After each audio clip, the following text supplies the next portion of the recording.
പിതാവും പുത്രനും പരിശുദ്ധാത്മാവുമായ ത്രിയേക ദൈവത്തിന്റെ തിരുനാമത്തിന് എന്നേക്കും മഹത്വമുണ്ടായിരിക്കട്ടെ. ആമേൻ. കർത്താവിനാൽ ഏറ്റവും അനുഗ്രഹിക്കപ്പെട്ട പ്രിയ സഹോദരങ്ങളെ, ഉയർപ്പിന് ശേഷം 6ാമത്തെ ഞായറാഴ്ച ഈ ദിവസം നമ്മുടെ ധ്യാനത്തിനായി നൽകിയിട്ടുള്ള സുവിശേഷ ഭാഗം വിശുദ്ധ യോഹന്നാൻ ശ്ലീഹ എഴുതിയ സുവിശേഷം 16-ാം അധ്യായം 5 മുതൽ 15 വരെയുള്ള വാക്യങ്ങൾ. അടുത്ത ഞായറാഴ്ച, അതായത് ഒരാഴ്ച കഴിയുമ്പോൾ പെന്തക്കോസ്തി തിരുനാളാണ്. ആ പെന്തക്കോസ്തി തിരുനാളിലേക്ക് നമ്മെ ആകർഷിച്ചടുപ്പിക്കുന്ന ഒരു സുവിശേഷ ഭാഗമാണിത്. പരിശുദ്ധാത്മാവിനെ കുറിച്ച് യേശു ഏറ്റവും അധികം സംസാരിക്കുന്ന ഒരു സുവിശേഷ ഭാഗം.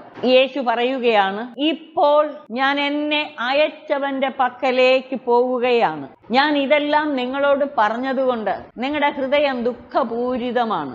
എങ്കിലും സത്യം ഞാൻ നിങ്ങളോട് പറയുന്നു, നിങ്ങളുടെ നന്മയ്ക്കു വേണ്ടിയാണ് ഞാൻ പോകുന്നത്. ഞാൻ പോകുന്നില്ലെങ്കിൽ സഹായകൻ നിങ്ങളുടെ അടുത്തേക്ക് വരികയില്ല. ഞാൻ പോയാൽ അവനെ നിങ്ങളുടെ അടുക്കലേക്ക് അയക്കും. യേശു പിതാവിന്റെ പക്കലേക്ക് പോയി സഹായകനായ പരിശുദ്ധാത്മാവിനെ നമ്മുടെ പക്കലേക്ക് അയക്കും എന്ന് വാഗ്ദാനം ചെയ്യുകയാണ്. ഇനി ഈ പരിശുദ്ധാത്മാവ് വന്ന് എന്തൊക്കെയാണ് പ്രവർത്തിക്കുക? 8 മുതലുള്ള വാക്യങ്ങളിൽ യേശു പറയുന്നു, അവൻ വന്ന് പാപത്തെക്കുറിച്ചും നീതിയെക്കുറിച്ചും ന്യായവിധിയെക്കുറിച്ചും ലോകത്തെ ബോധ്യപ്പെടുത്തും. 9-ാം വാക്യത്തിൽ പറയുന്നു, അവർ എന്നിൽ വിശ്വസിക്കാത്തതിനാൽ പാപത്തെക്കുറിച്ചും. പരിശുദ്ധാത്മാവ് വന്ന് ഈ ബോധ്യം നൽകും. ജോണിന്റെ സുവിശേഷത്തിൽ എല്ലാ പാപങ്ങളുടെയും അടിസ്ഥാന കാരണം യേശുവിൽ വിശ്വസിക്കാത്തത്. യേശുവുമായുള്ള വ്യക്തിബന്ധത്തിലേക്കും അങ്ങയുടെ പരിപൂർണതയിലേക്കും നാം വളരണം. ഇതാണ് വിശ്വാസത്തിലുള്ള വളർച്ച. പരിശുദ്ധാത്മാവ് നമ്മെ ബോധ്യപ്പെടുത്തുന്ന 2ാമത്തെ കാര്യം നീതിയെക്കുറിച്ച്. എന്താണ് നീതി? ദൈവ തിരുമനസ്സനുസരിച്ചുള്ള ജീവിതം. അപ്പൊ നമ്മൾ യേശുവിൽ വിശ്വസിക്കണം. യേശുവിലൂടെ വെളിപ്പെട്ട ദൈവ തിരുമനസ്സനുസരിച്ച് ജീവിക്കണം. യേശു വഴി ദൈവത്തിന്റെ തിരുഹിതം തിരിച്ചറിഞ്ഞ് അത് നിറവേറ്റണം. 3ാമതായിട്ട്, ഈ ലോകത്തിന്റെ അധികാരി വിധിക്കപ്പെട്ടിരിക്കുന്നതിനാൽ ന്യായവിധിയെക്കുറിച്ചും. പരിശുദ്ധാത്മാവ് വന്ന് ന്യായവിധിയെക്കുറിച്ചും നമുക്ക് ബോധ്യം തരും. ന്യായവിധി എന്ന് പറയുന്നത് യേശുവിൽ വിശ്വസിക്കുന്നോ ഇല്ലയോ. വിശ്വസിക്കുന്നവർ രക്ഷയിലേക്കും വിശ്വസിക്കാത്തവർ ശിക്ഷാവിധിയിലേക്കും പ്രവേശിക്കും. തുടർന്ന് 12 മുതലുള്ള വാക്യങ്ങളിൽ പരിശുദ്ധാത്മാവിന്റെ കൂടുതലായ പ്രവർത്തനങ്ങളെക്കുറിച്ച് യേശു വ്യക്തമാക്കുന്നു. 12-ാം വാക്യത്തിൽ യേശു പറയുകയാണ്, ഇനിയും വളരെ കാര്യങ്ങൾ എനിക്ക് നിങ്ങളോട് പറയാനുണ്ട്, എന്നാൽ അവ ഉൾക്കൊള്ളാൻ ഇപ്പോൾ നിങ്ങൾക്ക് കഴിവില്ല. സത്യാത്മാവ് വരുമ്പോൾ നിങ്ങളെ സത്യത്തിന്റെ പൂർണ്ണതയിലേക്ക് നയിക്കും.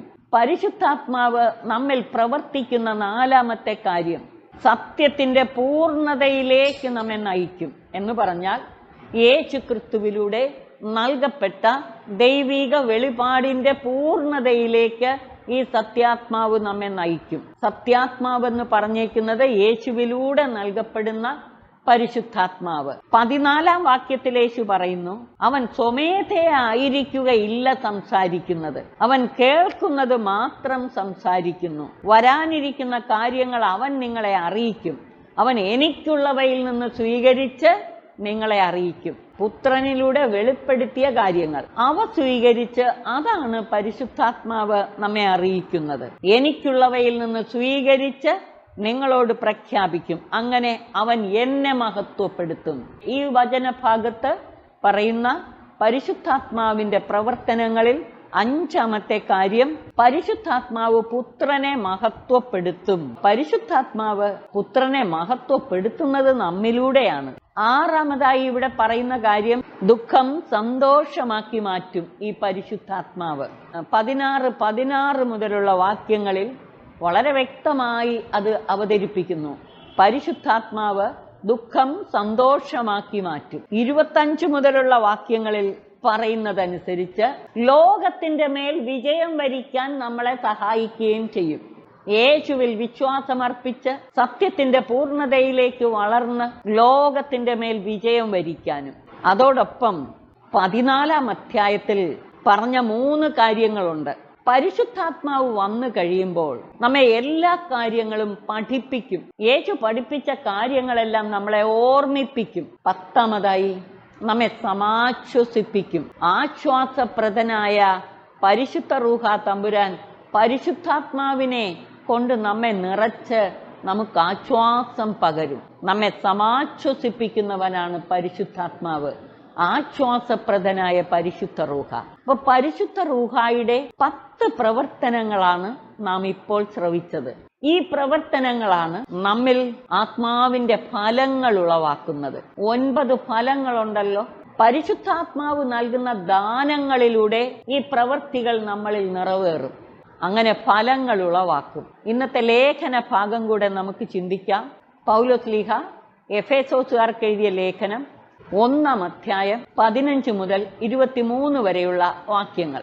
17-ാം വാക്യം, നമ്മുടെ കർത്താവായ യേശു ക്രിസ്തുവിന്റെ ദൈവവും മഹത്വത്തിന്റെ പിതാവുമായവൻ ജ്ഞാനത്തിന്റെയും വെളിപാടിന്റെയും ആത്മാവിനെ നിങ്ങൾക്ക് പ്രദാനം ചെയ്തുകൊണ്ട് തന്നെക്കുറിച്ചുള്ള പൂർണ്ണമായ അറിവിലേക്ക് നിങ്ങളെ നയിക്കട്ടെ.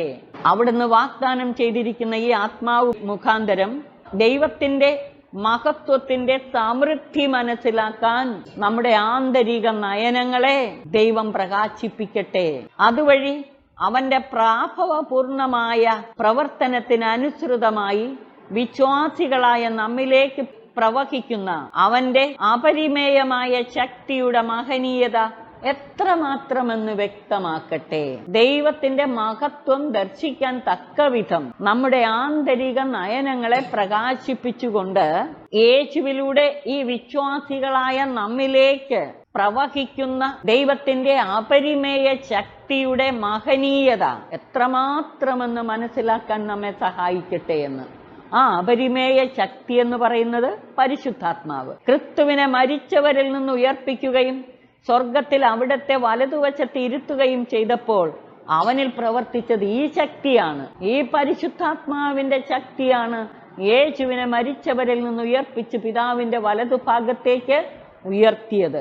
അങ്ങനെ ഈ യുഗത്തിലും വരാനിരിക്കുന്ന യുഗത്തിലും എല്ലാ ആധിപത്യങ്ങൾക്കും അധികാരങ്ങൾക്കും ശക്തികൾക്കും പ്രഭുത്വങ്ങൾക്കും അറിയപ്പെടുന്ന എല്ലാ നാമങ്ങൾക്കും ഉപരി ദൈവം അവനെ ഉപവിഷ്ടനാക്കി. ആരെ? യേശുവിനെ. എല്ലാ ആധിപത്യങ്ങൾക്കും എല്ലാ നാമങ്ങൾക്കും ഉപരിയായി ദൈവം യേശുവിനെ ഉയർത്തി. പരിശുദ്ധാത്മാവാണ് പുത്രനെ മരിച്ചവരിൽ നിന്ന് ഉയർപ്പിച്ച് ഈ മഹത്വത്തിൽ ഉപവിഷ്ടനാക്കിയത്.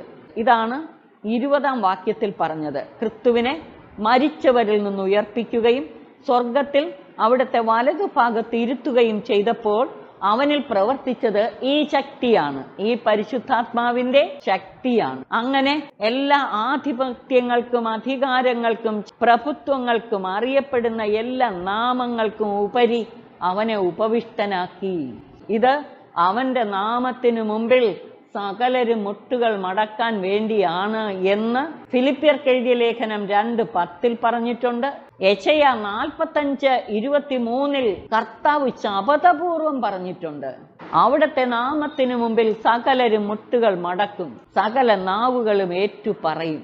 യേശുവിന്റെ നാമം ഏറ്റുപറയാനും യേശുവിന്റെ മഹത്വം ദർശിക്കാനും പ്രഘോഷിക്കാനും നമ്മെ സഹായിക്കുന്നത് പരിശുദ്ധാത്മാവാണ്.